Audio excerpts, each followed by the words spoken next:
Yo, what's up mga ka-treasure? Nandito tayo sa Sports Central, Mall of Asia. Kakabukas lang nila ulit. So, tignan natin kung ano ba yung naging improvement and yung mga in-offer nilang shoes ngayon for our sneaker hunt.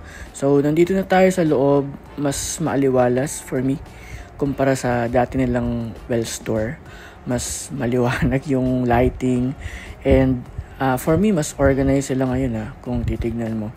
And they offer multiple shoe lines already. So may mga bago kong nakita na dati hindi ko nakita sa store nila. And yun nga lang, medyo disappointed for Under Armour kasi wala yung mga Currys na dati naka-display sa labas. So ito yung medyo for me okay. So ayan yung Curry na nandyan sa display rack nila. So ito yung mga iba pa na available.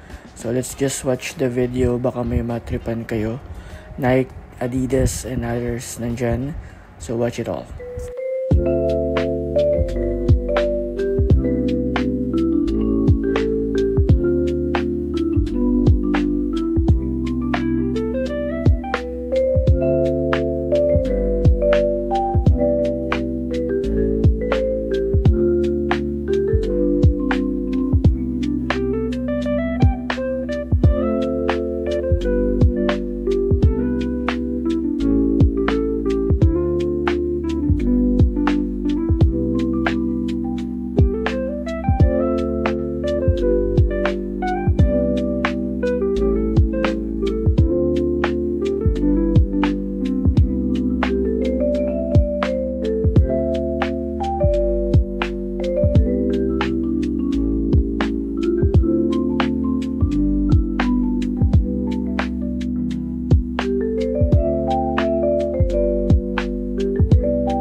And that's Sports Central, Mall of Asia. Visit them here, kakabukas lang nila ulit para makita nyo personally baka nandito yung sapatos na hanap nyo.